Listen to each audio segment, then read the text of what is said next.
ദൈവതിരുനാമത്തിന് മഹത്വമുണ്ടാകട്ടെ.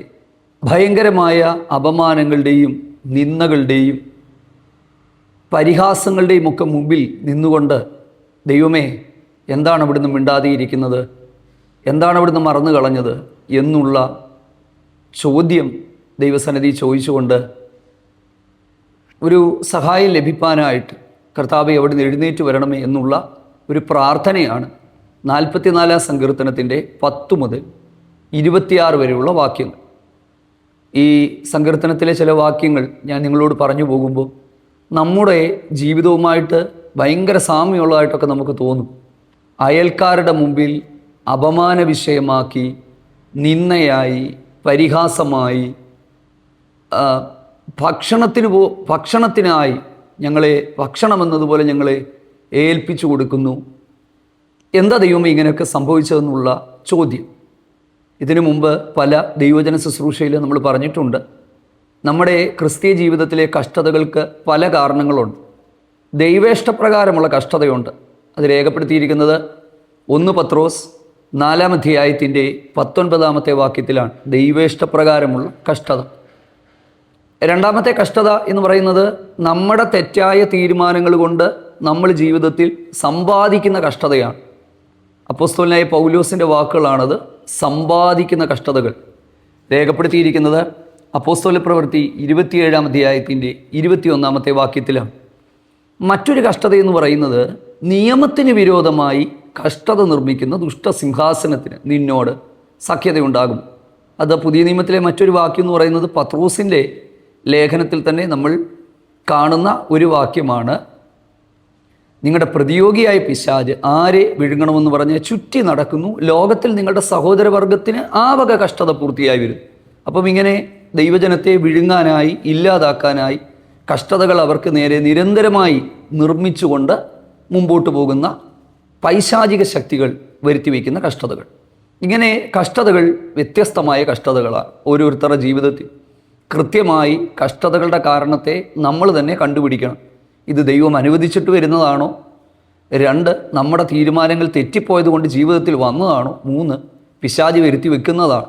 ഇങ്ങനെ അത് ഓരോരുത്തരുടെയും ദൗത്യമാണ്. നാം ദൈവസന്നിധിയിൽ ഇരിക്കാനും പ്രാർത്ഥിക്കാനും നമ്മളെ ഒന്ന് പരിശോധിക്കാനും നമ്മുടെ ജീവിതത്തെ നമ്മളൊന്ന് ഇവാലുവേറ്റ് ചെയ്യാനും തയ്യാറായാൽ നമുക്ക് ഈ കഷ്ടതകളുടെ കാരണങ്ങളെ കൃത്യമായിട്ട് കണ്ടുപിടിക്കാനായിട്ട് പറ്റും.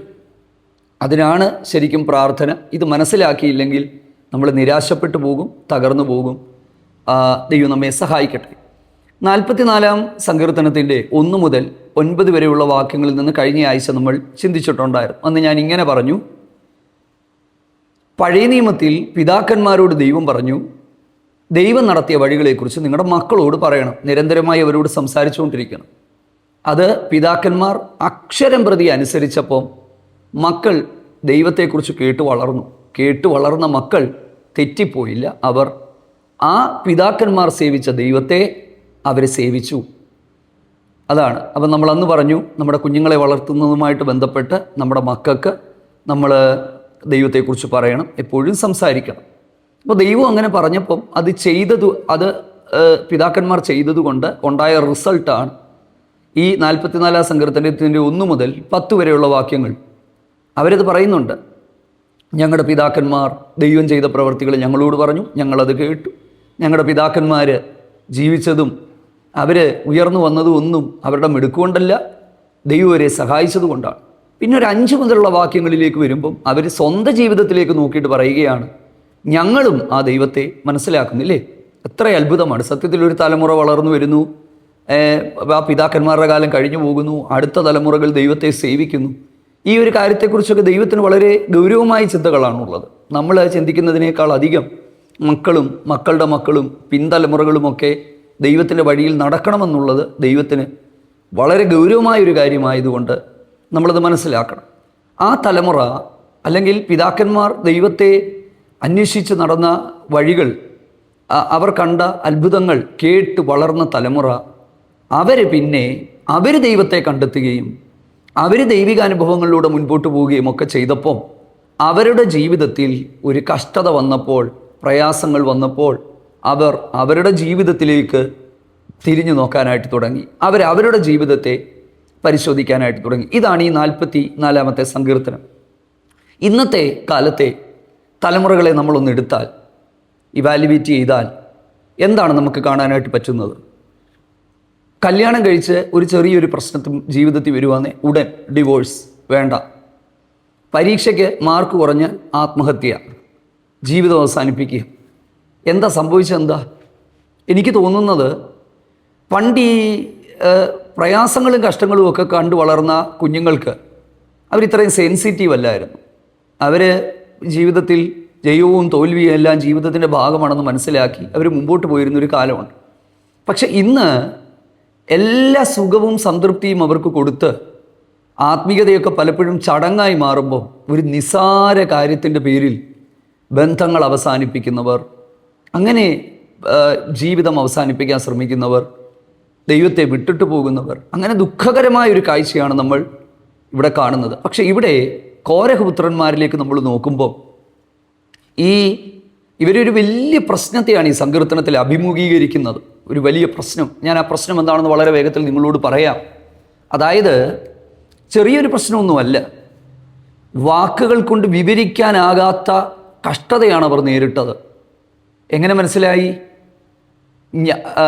ഇപ്പോഴോ എന്ന് പറഞ്ഞാൽ, അതായത് പ്രസൻറ്റ് കണ്ടീഷനിൽ അവർ നേരിട്ട സാഹചര്യത്തെക്കുറിച്ചാണ് പറയുന്നത്.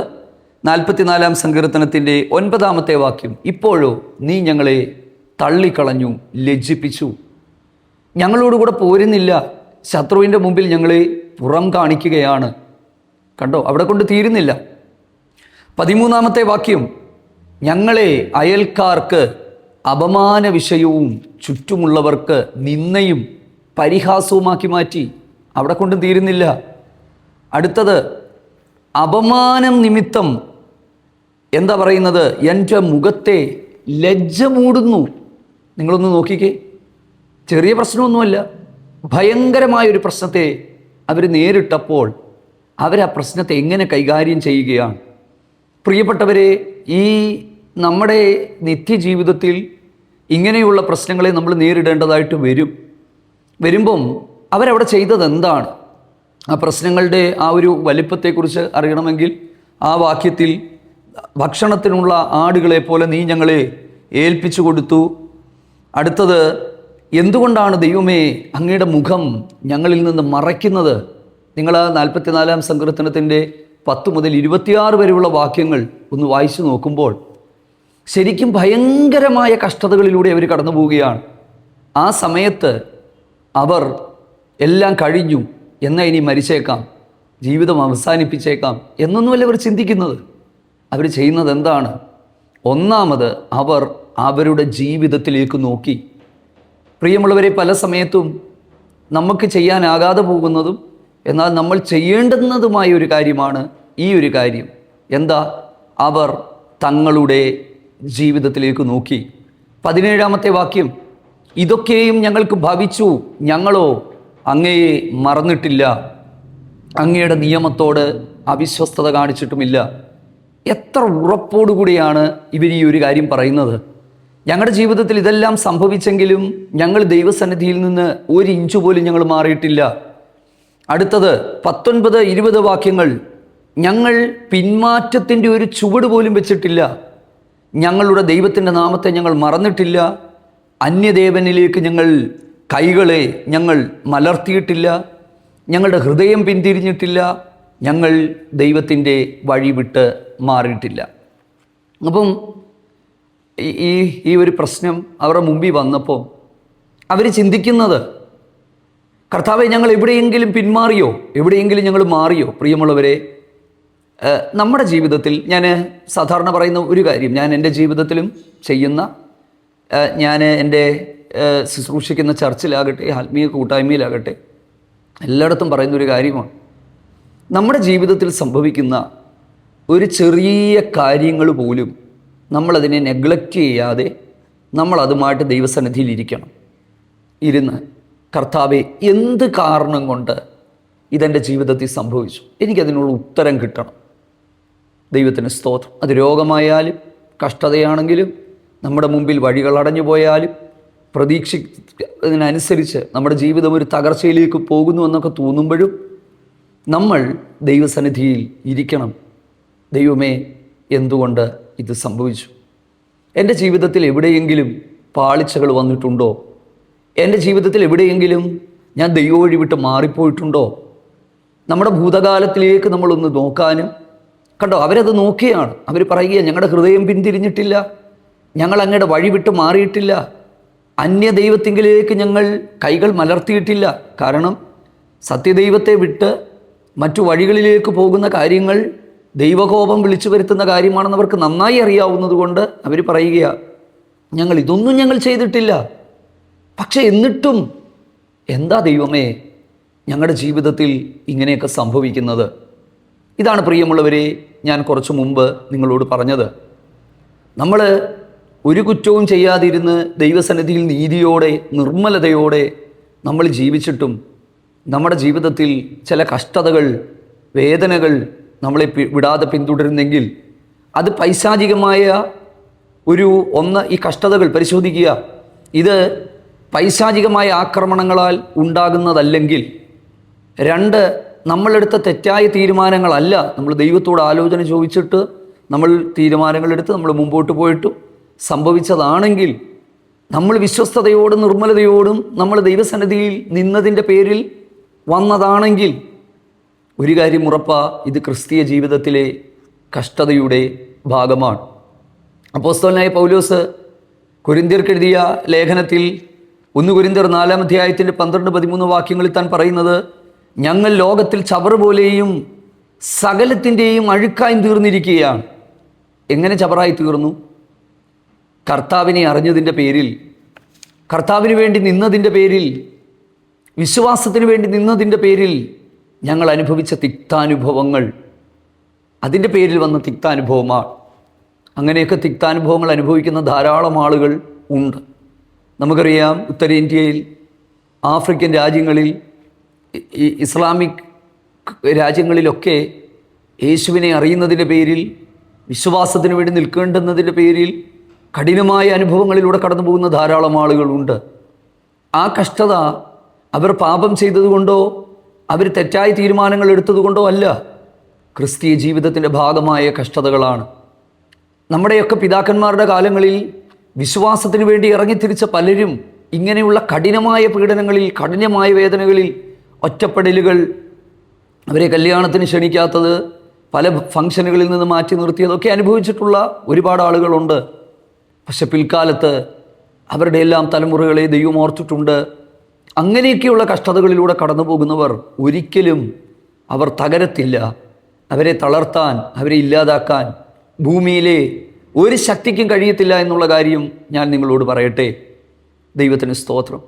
യേശു കർത്താവിനെ അറിഞ്ഞതിൻ്റെ പേരിൽ ഒറ്റയ്ക്ക് മതപരമായി അങ്ങനെയുള്ള സാഹചര്യങ്ങളിലൊക്കെ ജീവിച്ചിട്ട് അവിടെ നിന്നൊക്കെ ഒറ്റയ്ക്കിറങ്ങി വില കൊടുത്ത് നിൽക്കുന്ന ധാരാളം പ്രിയപ്പെട്ടവർക്ക് വേണ്ടി ഞങ്ങൾ പ്രാർത്ഥിക്കുന്നുണ്ട്. ഇങ്ങനെയൊരു യൂട്യൂബ് സന്ദേശം തുടങ്ങിയതിന് ശേഷം ധാരാളം അങ്ങനെയുള്ള ആളുകളെ പരിചയപ്പെടാനിടയായി തീർന്നിട്ടുണ്ട്. അവരൊക്കെ പല വിശ്വാസങ്ങളും ആചാര രീതികളുമൊക്കെ വിട്ട് ഇറങ്ങിയതിൻ്റെ പേരിൽ അവരുടെ സമൂഹങ്ങളിൽ നിന്ന് അവരനുഭവിക്കുന്ന തിക്താനുഭവങ്ങൾ, ഒറ്റപ്പെടുത്തലുകൾ, വേദനകൾ, കണ്ണുനീരുകൾ, നിരന്തരമായ ആക്രമണങ്ങൾ, പീഡകൾ, ഇങ്ങനെയൊക്കെയുള്ള സാഹചര്യങ്ങളിലൂടെ കടന്നു പോകുന്ന ഒരുപാട് ആളുകളെ അറിയാം. ഇങ്ങനെയുള്ള കഷ്ടതകളുടെ മുമ്പിൽ എന്താണ് ചെയ്യേണ്ടുന്നത്? അവർ പറയുക, ദൈവമേ, നീ എന്താണ് അവിടുന്ന് ഞങ്ങളോട് മിണ്ടാത്തത്? എന്താണ് കർത്താവേ അവിടുന്ന് ഉണർന്നു വരാത്തത്? 22-ാമത്തെ വാക്യത്തിൽ, നിന്റെ നിമിത്തം ഞങ്ങളെ ദിവസം പ്രതി കൊല്ലുന്നു, അറുപ്പാനുള്ള ആടുകളെ പോലെ ഞങ്ങളെ എണ്ണുന്നു. പ്രിയപ്പെട്ടവരെ, ഇത് സത്യത്തിൽ ഈ ഒരു വാക്യങ്ങൾ ഒരു പ്രവചന വാക്യം പോലെ നമുക്ക് വേണമെങ്കിൽ കണക്കാക്കാം. അതായത് ക്രിസ്തുവിൻ്റെ കഷ്ടതകൾ, സുവിശേഷത്തെ പ്രതിയുള്ള കഷ്ടതകൾ, ഈ കഷ്ടതകൾ ഭയങ്കരമായ കഷ്ടതകൾ ചില സമയത്ത് നേരിടേണ്ടതായിട്ട് വരും. അന്നേരം നമുക്കെന്താണ് അവിടെ ചെയ്യാനായിട്ട് പറ്റുന്നത്? അതുകൂടെ പറഞ്ഞ് ഈ സന്ദേശത്തിൻ്റെ അവസാന ഭാഗത്തിലേക്ക് നമുക്ക് വന്ന് പ്രാർത്ഥിച്ച് ഈ ആത്മിക ശുശ്രൂഷ നമുക്ക് അവസാനിപ്പിക്കാം. ദൈവത്തിന് സ്തോത്രം. 23-ാമത്തെ വാക്യം, കർത്താവേ ഉണരണമേ, അവിടുന്ന് ഉറങ്ങുന്നത് എന്താണ്? എഴുന്നേൽക്കണമേ, ഞങ്ങളെ തള്ളിക്കളയരുതേ. സത്യത്തിൽ ദൈവം ഉറങ്ങുമോ? ദൈവം ഒരിക്കലും ഉറങ്ങത്തില്ല എന്ന് നമുക്കറിയാം, ഇല്ലേ? ഇസ്രായേലിൻ്റെ കാവൽക്കാരൻ, പരിപാലകൻ ഒരിക്കലും ഉറങ്ങുന്നില്ല എന്ന് മാത്രമല്ല മയങ്ങുന്നുമില്ല എന്നുള്ളതാണ്. അങ്ങനെയെങ്കിൽ ഇവിടെ എന്താണ്? ദൈവം ഉറങ്ങുന്നോ എന്നൊരു സന്ദേഹം ഈ പാട്ടുകാരൻ്റെ ഉള്ളിൽ വന്നത്, ദൈവഭക്തൻ്റെ ഉള്ളിൽ വന്നത് ഒറ്റ കാരണമാണ്. എന്താ ദൈവമൊന്നും മിണ്ടാത്തെ? എന്താ ദൈവമൊന്നും പറയാത്തെ? ഈ ദൈവജന സന്ദേശം കേട്ടുകൊണ്ടിരിക്കുന്ന പ്രിയപ്പെട്ടവരോട് സ്നേഹത്തിൽ, ദൈവാത്മാവിൽ ഞാൻ പറയാം, ദൈവം നമ്മളോടൊന്നും മിണ്ടിയില്ലെങ്കിലും, ദൈവം ആരിലൂടെയും ആലോചനകൾ അറിയിച്ചില്ലെങ്കിലും വിശ്വാസത്തോടെ ധൈര്യത്തോടെ മുമ്പോട്ട് പോവുക. നീതിയുള്ള, സത്യസന്ധതയുള്ള ദൈവജനത്തോടും സത്യാരാധനയോടും അനുസരണക്കേട് കാണിക്കാതെ ഒരു നല്ല മനസ്സ് നമുക്കുണ്ടെങ്കിൽ, പരിശുദ്ധാത്മാവിനോട് ചേർന്നൊരു ജീവിതമാണ് നമ്മൾ നയിക്കുന്നതെങ്കിൽ, ദൈവം മിണ്ടാതെ ഇരുന്നാലും പ്രിയപ്പെട്ടവരെ നമ്മൾ വിഷമിക്കരുത്, ഭാരപ്പെടരുത്. എങ്കിലും എനിക്ക് തോന്നുന്നത്, ഇതൊരു പഴയ നിയമകാലത്തിൽ ദൈവം അങ്ങനെ മിണ്ടാതെ ഇരുന്നെങ്കിൽ, ഈ ഒരു പുതിയ നിയമകാലത്തിലേക്ക് നമ്മൾ വരുമ്പോൾ ദൈവം അങ്ങനെ മിണ്ടാതെ ഇരിക്കുമെന്ന് എനിക്ക് തോന്നുന്നില്ല. കാരണം നമ്മുടെ സഹായത്തിനായി പരിശുദ്ധാത്മാവ് നമ്മളോട് കൂടെയുണ്ട്. സത്യത്തിൻ്റെ ആത്മാവെന്ന് പറയുന്ന കാര്യസ്ഥൻ സകല സത്യത്തിൽ നമ്മളെ വഴി നടത്തുന്നുവെന്നാണ്. ഞാൻ നിങ്ങളെ അനാഥരായി വിടത്തില്ലെന്നൊക്കെ പറഞ്ഞപ്പോൾ അന്ന് ഈ ദൈവഭക്തന്മാരായ കോരഹപുത്രന്മാർക്ക് ഇങ്ങനെ ഒരു സംശയമുണ്ടായെങ്കിൽ, ഇന്ന് ഇമ്മാനുവേൽ, ദൈവം നമ്മളോട് കൂടെയുണ്ട്. നമ്മളൊന്ന് മനസ്സ് തുറന്നാൽ മതി, നമ്മളൊന്ന് ആത്മാർത്ഥമായി ഒന്ന് സമർപ്പിച്ചാൽ മതി. ഉറപ്പായും നമ്മുടെ ചോദ്യത്തിൻ്റെ പിന്നിലെ കാരണങ്ങളെ, നമ്മൾ അന്വേഷിക്കുന്ന കാരണങ്ങളെ കൃത്യമായും പരിശുദ്ധാത്മാവ് നമുക്ക് വെളിപ്പെടുത്തി തരാതെ ഇരിക്കത്തില്ല. അനുഭവത്തിൽ നിന്നാണ് പറയുന്നത്, അനുഭവത്തിൽ നിന്ന് തന്നെയാണ് പറയുന്നത്. ദൈവം അതിൻ്റെ കാരണങ്ങളെ വെളിപ്പെടുത്തി തരാതെ ഇരിക്കുകയില്ല, അതുറപ്പാണ്. അപ്പം ഒരിക്കലും ഞാൻ നിങ്ങളെ കൈവിടത്തില്ല, ഞാൻ നിങ്ങളെ അനാഥരായി വിടത്തില്ല. അന്ന് പഴയ നിയമ ഭക്തന്മാർ അവർക്ക് അങ്ങനെയൊക്കെ തോന്നിയെങ്കിൽ ഇന്ന് അങ്ങനെ ഒന്നും തോന്നേണ്ടുന്ന കാലമില്ല. കാരണം അതിനേക്കാൾ എത്രയോ ഉന്നതമായ ആത്മീക അനുഭവങ്ങളിൽ നിത്യതയ്ക്കായി വിളിക്കപ്പെട്ടവരാണ് നമ്മൾ. കർത്താവിൻ്റെ രാജ്യത്തിൽ കർത്താവിനോടുകൂടെ വസിപ്പാനായി തിരഞ്ഞെടുക്കപ്പെട്ടവരാണ് നമ്മൾ ഓരോരുത്തരും. ഈ ഒരു കാര്യം നമ്മുടെ മനസ്സിൻ്റെ ഉള്ളിൽ ഉറപ്പോടെ, ധൈര്യത്തോടെ കരുതിക്കൊള്ളുക. അന്നവർ പറയുകയാണ്, ദൈവമേ മിണ്ടാതെ ഇരിക്കരുതേ. ദൈവത്തിന് സ്തോത്രം. 25-ാമത്തെ വാക്യം, ഞങ്ങൾ നിലത്തോളം കുനിഞ്ഞിരിക്കുന്നു, ഞങ്ങളുടെ വയറ് ഭൂമിയോട് പറ്റിയിരിക്കുന്നു, ഞങ്ങളുടെ സഹായത്തിനായി എഴുന്നേൽക്കണമേ, അവിടുത്തെ ദയനിമിത്തം ഞങ്ങളെ വീണ്ടെടുക്കണമേ. അന്ന് പഴയ നിയമ കാലഘട്ടങ്ങളിൽ ദൈവഭക്തന്മാർ ഇങ്ങനെയൊക്കെ പ്രാർത്ഥിച്ചെങ്കിൽ, യാക്കോബിൻ്റെ ലേഖനം 5-ാം അധ്യായത്തിൻ്റെ 13-ാമത്തെ വാക്യം എന്താ? നിങ്ങളിൽ കഷ്ടമനുഭവിക്കുന്നവൻ പ്രാർത്ഥിക്കട്ടെ. അപ്പം നിരന്തരമായി ഇങ്ങനെയുള്ള കഷ്ടങ്ങളിലൂടെ കടന്നു പോകുന്നെങ്കിൽ പ്രാർത്ഥിക്കുക. 44-ാം സങ്കീർത്തനവും പ്രാർത്ഥിച്ചുകൊണ്ട് നിർത്തുകയാണ്. എന്താണ് ആ പ്രാർത്ഥന? ഒരിക്കൽ കൂടി ആ വാക്യങ്ങൾ ആവർത്തിക്കുക. ഞങ്ങളുടെ സഹായത്തിനായി എഴുന്നേൽക്കണമേ, നിൻ്റെ ദയനിമിത്തം ഞങ്ങളെ വീണ്ടെടുക്കണമേ. പ്രിയപ്പെട്ടവരെ, കഷ്ടതകളിലൂടെയും നിരന്തരമായി വേദനകളിലൂടെയും കടന്നു പോകുന്നുവെങ്കിൽ ആ ദൈവിക കരുണയ്ക്ക് വേണ്ടി ദൈവത്തോട് അപേക്ഷിക്കുക. ദൈവിക ദയയ്ക്ക് വേണ്ടി ദൈവസന്നിധിയിൽ ഏൽപ്പിച്ചു കൊടുക്കുക. കർത്താവ് നമ്മളേവരെയും സഹായിക്കട്ടെ. ഒരു നിമിഷം നമുക്ക് ദൈവസന്നിധിയിൽ പ്രാർത്ഥിക്കാം.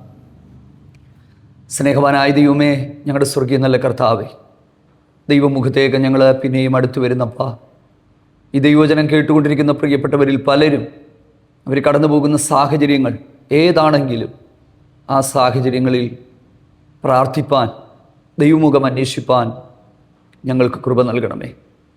ഞങ്ങൾ കേട്ടതുപോലെ ചുറ്റുപാടുമുള്ളവരുടെ മുമ്പിൽ അപമാനവും നിന്ദയും പരിഹാസവും ഒക്കെ ആയിത്തീരുമ്പോഴും കർത്താവേ, ലോകത്തിൽ ഞങ്ങൾക്ക് കഷ്ടമുണ്ടെങ്കിലും ധൈര്യപ്പെടുകയും അവിടുന്ന് ലോകത്തെ ജയിച്ചിരിക്കുന്നു എന്ന് പറഞ്ഞതുപോലെ ജയാളിയായ കർത്താവ് ഞങ്ങളോടുകൂടെ ഉണ്ടെന്ന് ഞങ്ങൾ തിരിച്ചറിയുകയാണ്. ഞങ്ങളുടെ മക്കളെ നിറഞ്ഞ മനസ്സോടെ അനുഗ്രഹിച്ചു പ്രാർത്ഥിക്കുന്നു. ഞങ്ങളുടെ പുത്രൻ്റെ നാമത്തിൽ അപേക്ഷിക്കുന്നു. പിതാവേ, ദയ തോന്നി ഉത്തരമരുളണമേ. ആമേൻ. സന്ദേശം നിങ്ങൾക്ക് അനുഗ്രഹമായി തീർന്നു എന്ന് വിശ്വസിക്കുന്നു. വീണ്ടും കർത്താവ് വന്നില്ലെങ്കിൽ നമുക്ക് അടുത്ത സന്ദേശവുമായിട്ട് ഒരുമിച്ചായിരിക്കാം. മാറാനാഥ.